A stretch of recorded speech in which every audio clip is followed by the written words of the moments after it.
जय श्री राम दोस्तों। तो आज है 25 मार्च 2025 दिन मंगलवार और अब मध्य प्रदेश की शासकीय खबरें विस्तार से। इससे पहले अगर आप हमारे चैनल पर नए हैं तो चैनल को जरूर सब्सक्राइब करें और कमेंट कर बताएं कि आप वीडियो कहां से देख रहे हैं।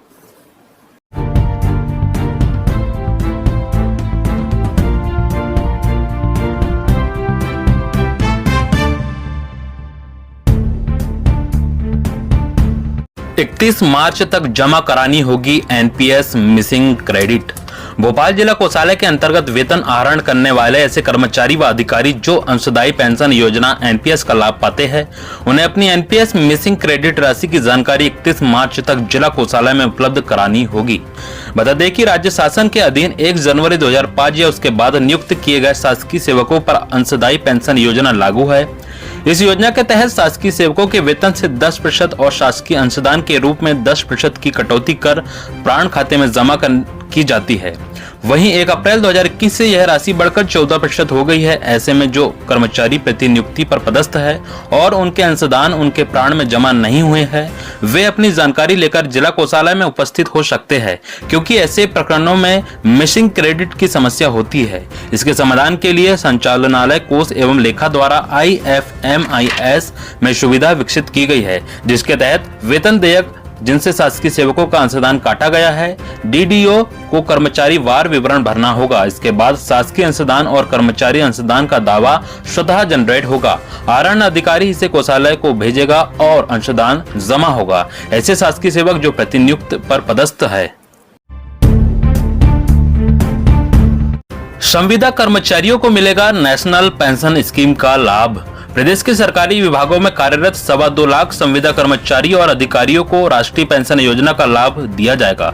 इस संबंध में वित्त विभाग द्वारा आवश्यक नियम और मापदंड बनाए जा रहे हैं, जो 3 से 4 माह के बीच तैयार होंगे। यह जानकारी शुक्रवार को पिछड़ा वर्ग विभाग की राज्य मंत्री कृष्णा गौर ने प्रश्नकाल के दौरान कांग्रेस विधायक जितेंद्र ब्रजेंद्र सिंह राठौर के सवाल के जवाब में दी।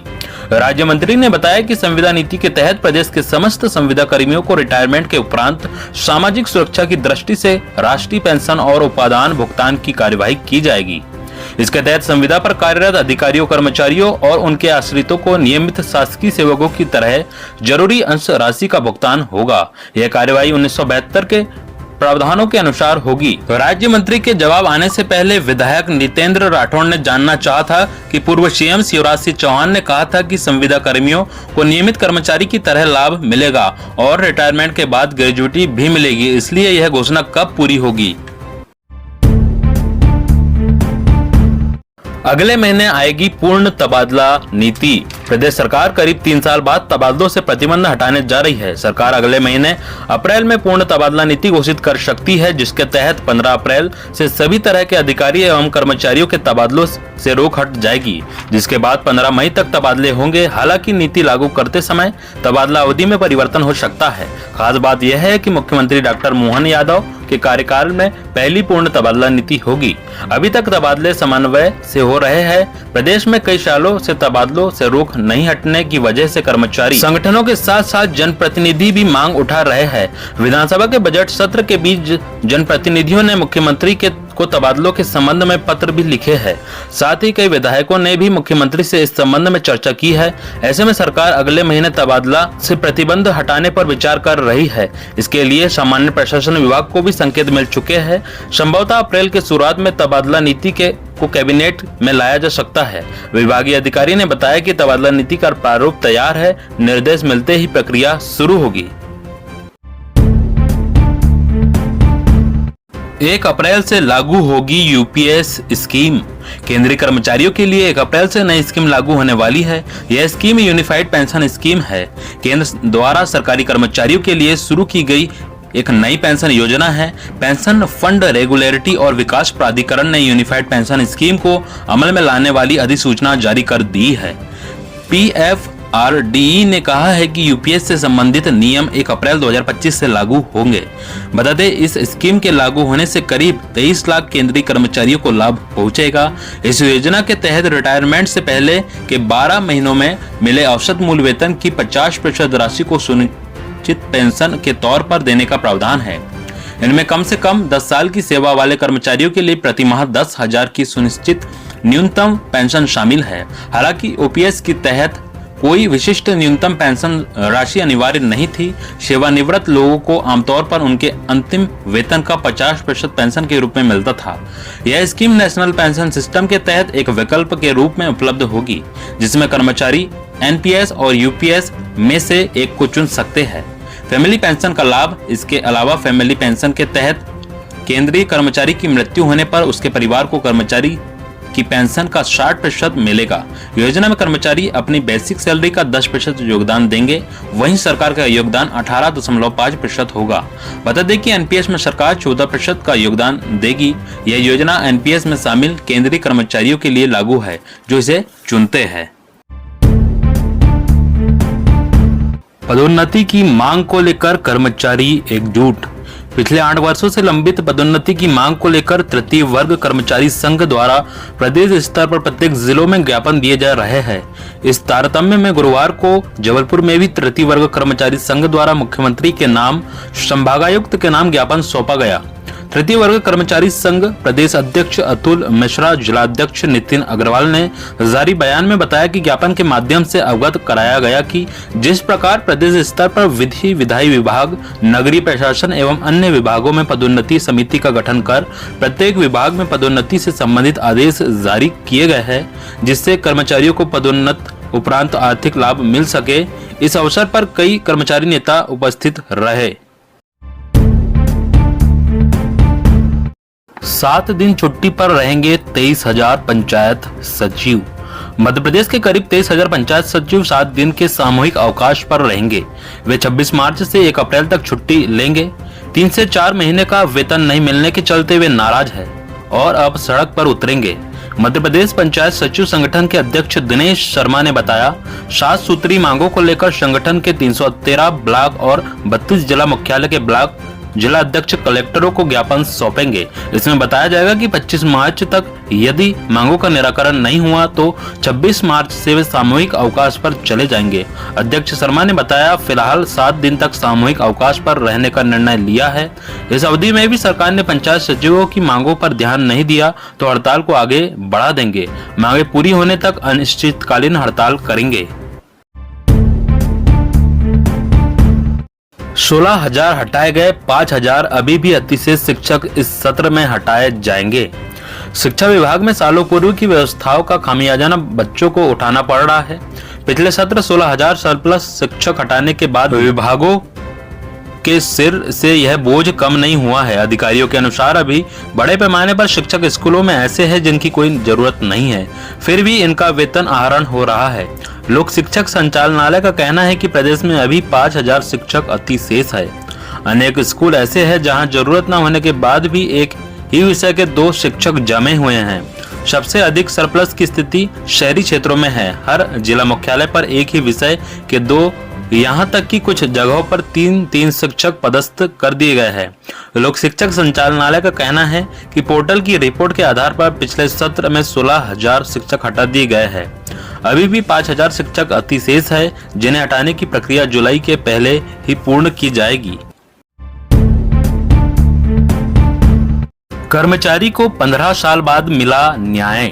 मध्य प्रदेश हाईकोर्ट द्वारा स्वतः संज्ञान लेकर सहकारिता विभाग के कर्मचारी के खिलाफ अवमानना प्रकरण शुरू करने के बाद सेवानिवृत्त कर्मचारी को न्याय मिला। दरअसल सेवानिवृत्ति के 15 साल बाद प्रमोशन और उससे जुड़े सेवानिवृत्त लाभ दिया गया। जस्टिस विशाल मित्रा की एकल पीठ ने सहकारिता विभाग के अधिकारियों पर 10,000 रुपए की कॉस्ट लगाई। रीवा निवासी विष्णु प्रसाद मिश्र की ओर से अधिवक्ता नीरज सिंह ने पक्ष रखा। उन्होंने बताया कि याचिकाकर्ता को ऑपरेटिव इंस्पेक्टर के पद पर पदस्थ थे। वर्ष 2010 में डीपीएस हुई, लेकिन उनका प्रमोशन दावा निरस्त कर दिया गया। वर्ष 2013 में हाईकोर्ट में याचिका दायर की गई। हाईकोर्ट ने रिव्यू डीपीएस का आदेश दिया, इसके बावजूद विभाग द्वारा प्रमोशन नहीं दिया गया। इस पर हाईकोर्ट ने स्वतः संज्ञान लेकर अवमानना की कार्यवाही शुरू की। हाईकोर्ट ने सहकारिता आयुक्त को हाजिर होने के लिए कहा। आयुक्त ने हाजिर होकर माफी मांगी। इसके बाद विभाग ने 7 मार्च 2025 को आदेश जारी कर याचिकाकर्ता को ऑडिट ऑफिसर के पद पर प्रमोशन किया। हाईकोर्ट ने पाया कि विभाग की गलती की वजह से याचिकाकर्ता को 2 बार हाईकोर्ट में याचिका दायर करनी पड़ी। अतिथि शिक्षकों की सेवाएं 30 अप्रैल तक बढ़ी। स्कूल शिक्षा विभाग ने अतिथि शिक्षकों की सेवाएं 30 अप्रैल तक बढ़ाई है। यह शिक्षक अब स्कूलों में शिक्षकों के खाली पड़े स्थानों पर सेवाएं देंगे। डीपीआई ने कहा कि शासकीय विद्यालयों में शैक्षणिक व्यवस्था हेतु रिक्त पदों के विरुद्ध सत्र 2024-25 में विद्यालयों में अतिथि शिक्षकों को आमंत्रित करने के निर्देश संदर्भित पत्रों में दिए गए थे। शैक्षणिक सत्र 2024-25 में रिक्त पदों के विरुद्ध आमंत्रित अतिथि शिक्षकों की सेवाएं विद्यालयों में रिक्त पद होने की स्थिति में 30 अप्रैल तक ली जा सकेगी।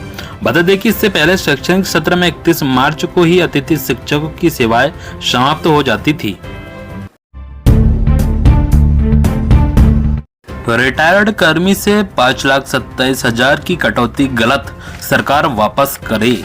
मध्य प्रदेश हाईकोर्ट ने एक सेवानिवृत्त कर्मचारी की ग्रेजुएटी की वसूली के मामले में बड़ा फैसला सुनाया है, जिससे हजारों सरकारी कर्मचारियों को राहत मिलेगी। हाईकोर्ट के एडवोकेट धीरज तिवारी ने बताया कि सुधीर कुमार रैंकवार 7 अक्टूबर 1994 को लैब अटेंडेंट के पद पर नियुक्त हुए थे और 14 सितंबर 2007 को मल्टीपर्पज हेल्थ वर्कर के पद पर पदोन्नत हुए।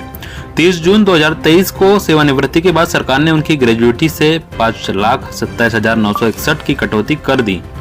रैंकवार ने इस फैसले को हाईकोर्ट में चुनौती दी। न्यायमूर्ति विशाल मिश्रा की एकलपीठ ने सुनवाई के दौरान कहा कि बिना नोटिस और सुनवाई के किसी भी सेवानिवृत्त कर्मचारी से वसूली अवैध है। यदि कर्मचारी ने स्वेच्छा से अधिक वेतन लेने का कोई उपक्रम नहीं दिया तो वसूली संभव नहीं। कोर्ट ने सरकार को 45 दिन के भीतर रैंकवार के अभ्यावेदन पर निर्णय लेने का आदेश दिया। तिवारी ने दलील दी कि सुप्रीम कोर्ट और हाई कोर्ट पहले ही तय कर चुके हैं कि तृतीय और चतुर्थ श्रेणी कर्मचारियों से बिना पूर्व सूचना के वसूली नहीं की जा सकती। अदालत ने इस आधार पर रैंकवार के पक्ष में फैसला सुनाया। राज्य सरकार की ओर से अधिवक्ता ने तर्क दिया कि मामला हाई कोर्ट की पूर्ण पीठ के फैसले के अंतर्गत आता है और कर्मचारी के अभ्यावेदन पर समीक्षा के बाद निर्णय लिया जाएगा। इस फैसले के बाद मनमाने तरीके से कर्मचारियों की ग्रेजुएटी और पेंशन से कटौती नहीं की जा सकती। तृतीय और चतुर्थ श्रेणी के सैकड़ों कर्मचारी इस फैसले के आधार पर राहत मांग सकते हैं। यह निर्णय सरकारी कर्मचारियों के लिए मिसाल बन सकता है। मध्य प्रदेश में हर दूसरा वन अधिकारी भ्रष्टाचार की जांच में फंसा। लोकसभा में यह जानकारी सामने आ चुकी है कि देश में सबसे ज्यादा खतरा मध्य प्रदेश के वनों पर मंडराया हुआ है। इसकी वजह मध्य प्रदेश में वन विभाग की मिलीभगत ढिलाई की वजह से वन पर अतिक्रमण तेजी से घट रहा है, जिससे मध्य प्रदेश में तेजी से वनों का आकार घट रहा है। अब ताजा जानकारी मध्य प्रदेश के वन अधिकारियों को लेकर विधानसभा में सामने आई। जिन अधिकारियों के कंधों पर वन और वन संपदा को सुरक्षित रखने का जिम्मा है, उनमें से ज्यादा भ्रष्टाचार के मामले में जांच एजेंसियों के शिकंजे में फंसे हैं। वन राज्य मंत्री दिलीप अहिरवार ने कांग्रेस विधायक जयवर्धन सिंह के सवाल के जवाब में चौंकाने वाली जानकारी दी है कि मध्य प्रदेश के 125 अधिकारियों के खिलाफ लोकायुक्त में प्रकरण दर्ज है। उनमें से 33 लोकायुक्त और 92 EOW की जांच में फंसे हैं।